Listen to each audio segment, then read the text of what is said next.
In the end there was the earth, and it was with form and beauty. And man dwelt upon the lands of the earth, and he said, Let us build our dwellings in this land of beauty. And he built cities and covered the earth with concrete and steel, and the meadows and the trees were gone. And man said, It is good.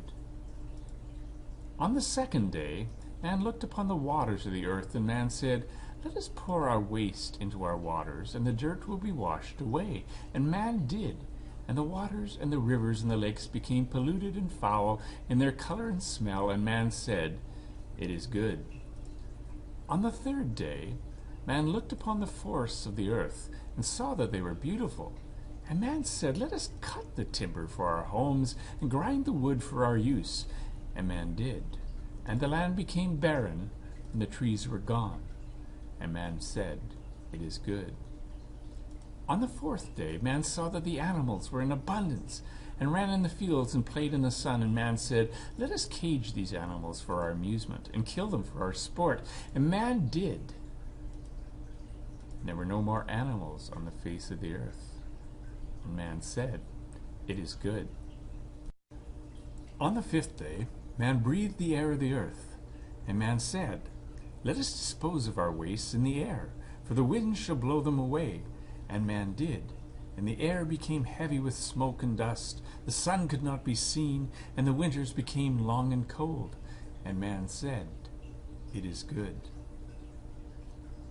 On the sixth day, man saw himself and seen the many people, their languages, their cultures, and their colors. He jeered and he hated. And man said, Let us build great machines and bombs. And the earth was fired with rage of great wars. And man said, It is good. On the seventh day, man rested from his labors, and the earth was still, for man no longer dwelt upon the earth. And it was good.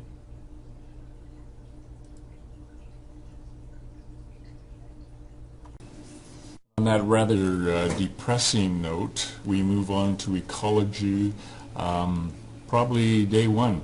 If you're using the Science Probe 10, it's section 2.1. If you're using the alternative textbook, you're someplace in chapter 1 as well. But yeah, ecology is, well, it's a study of living organisms in the natural environment. This is where we give you a chance to make sure that nasty scenario in Genesis Revisited doesn't actually take place. After doing units on radioactivity, in which the information and knowledge that was gained there has now allowed humans on this planet to destroy the planet, ecology is one little branch of biology that, well, it gives people a lot of optimism and hope that if we make the right decisions, if we understand the environment around us, that maybe we can treat the planet the way God intended in the first place and take care of it. So ecology is the study of living organisms in the natural environment, how they interact with one another, and how they interact with their non-living environment as well. So probably the best way of looking at ecology is to realize that what we're after probably in this unit is to get you to be somewhat of a ecologist, somebody who studies ecosystems, and the best way of doing that might be to just show you an ecosystem. You recognize it? One of the most beautiful city parks in the world, Stanley Park. Stanley Park is an ecosystem. And I'll take you on a little walk here, going down one of the trails in Stanley Park. If you're an ecologist, you're going to notice things around you. I mean, even if you're not an ecologist, you're going to notice things in that park. If I asked you what you actually observed in this little virtual walk of Stanley Park, most people will say, okay, I see a lot of plants. I see a lot of living things. I see a lot of green things. I see things that are alive. That's true. But at the same time, you see animals as well. Again, animals, of course, are alive. So far, we have seen in this ecosystem a lot of things that are both plant and animal, things that are alive. And that is probably one of the key components, of course, of an ecosystem, is that it consists of biotic factors, all the living components of an ecosystem. It even consists of a few humans running around that park, they too are part of the ecosystem. They too are given a responsibility, probably above everything else in that ecosystem, to be good stewards of it. What you might not have noticed in that ecosystem, and something that is a huge part of how that ecosystem functions, is the non-living components. Living, but notice they're living in water, they're living in air. All of these non-living components, the nutrients that are recycled through that environment, they too are essential to that ecosystem. So an ecosystem consists not only of the biotic factors, or the living parts, but what are called abiotic.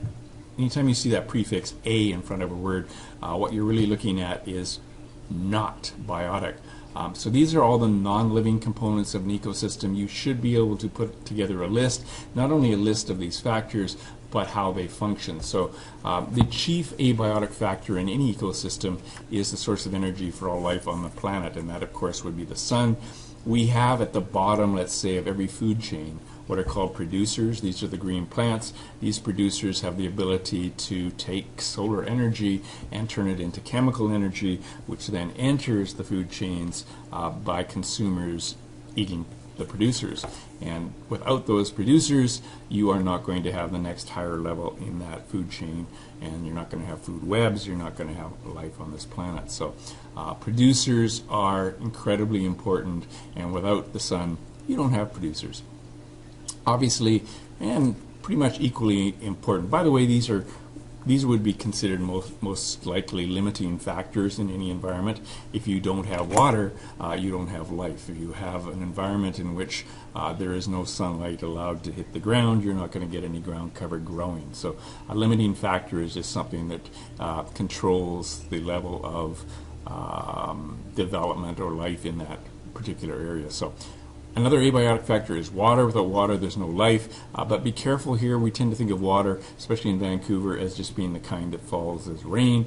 But water, of course, consists of snow, snow melt, water vapor, rainfall, and, of course, dew. Another one is temperature.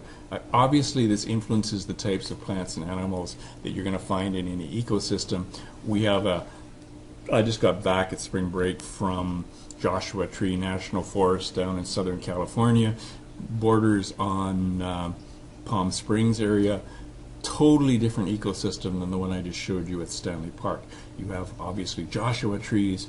You don't see a whole lot of water. It's a desert, and so you have again a whole lot of different type of animal life living in that environment. Other abiotic factors would include things like soil, and again, soil, we tend to take dirt pretty much for granted. Hey, it's just dirt. But dirt, what we call soil, provides support for whatever plant material is growing, holds water and nutrients for plant life. In later chapters here in ecology, you'll look at the nitrogen cycle, the phosphorus cycle. All of these nutrients are contained within the soil, released slowly or depleted depending on how we take care of them. So. Soil also houses microorganisms, which we call decomposers. If those decomposers weren't there, every time a plant or animal died, it would just lay there, and we'd basically be drowning in dead critters and dead plant matter. So the decomposers break down the organisms and recycle the nutrients so that more growth can take place.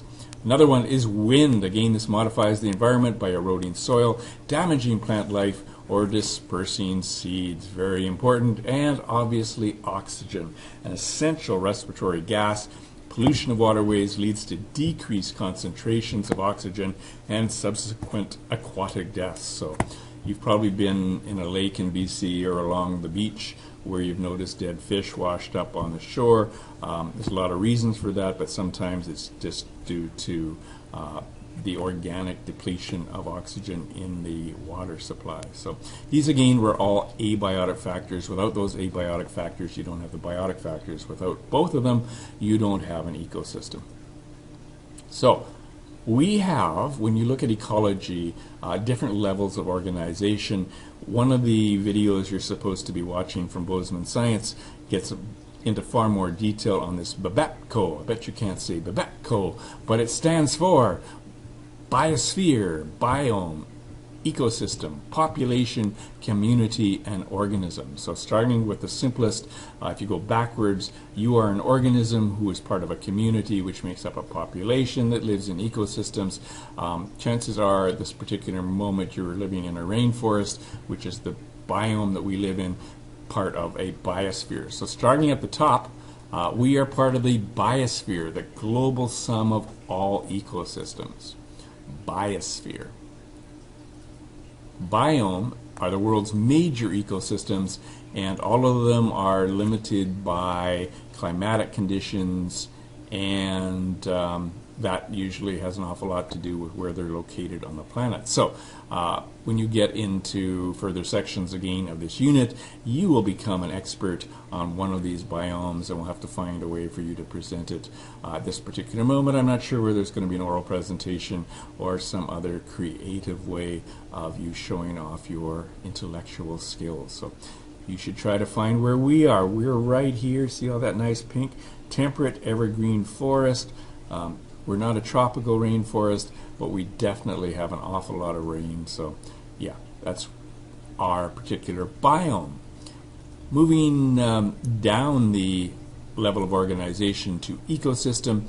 An ecosystem is made up of a community plus all the abiotic environment in interaction in life. But like most of these definitions, it rather presupposes that you know the definition of the next level. So this is going to lead from one to the other. So in this particular case, you don't really know what an ecosystem is unless you can define what a community is.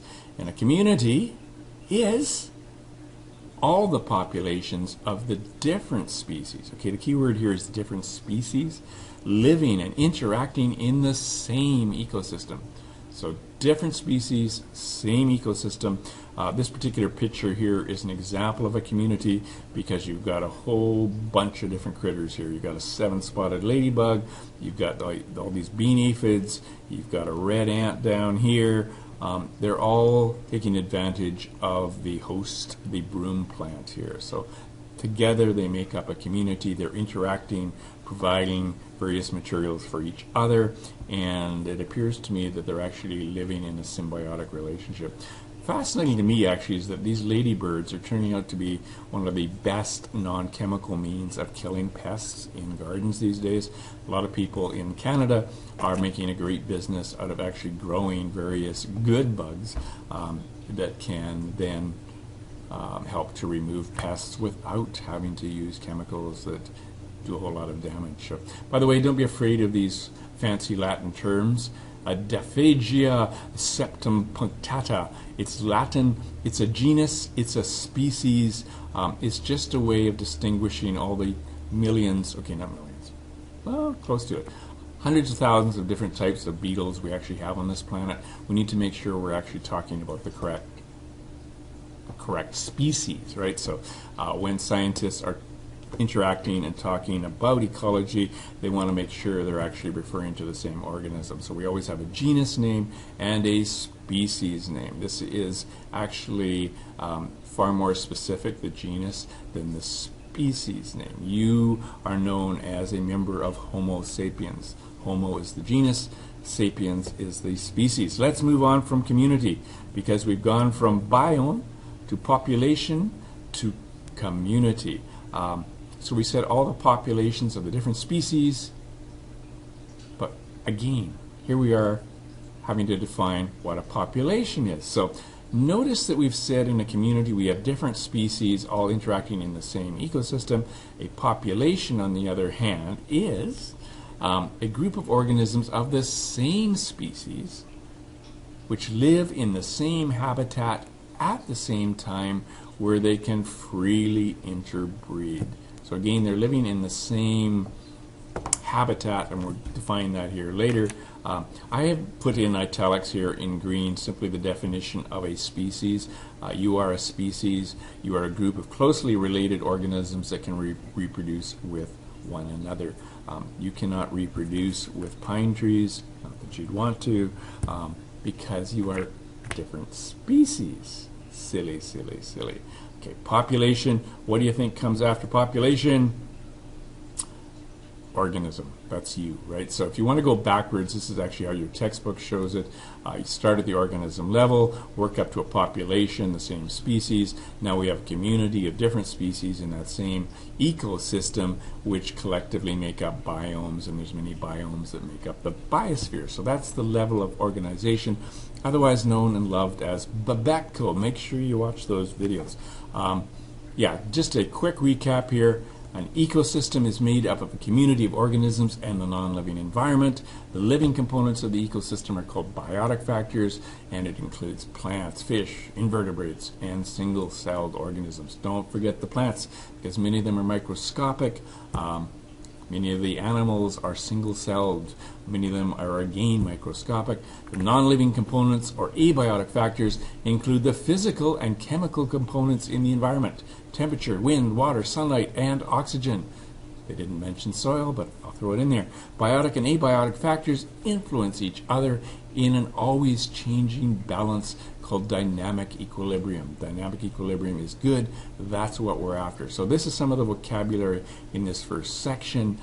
You should, after watching a few of those little videos that are on the website, you should go through the study guide just to make sure you can actually apply some of this knowledge.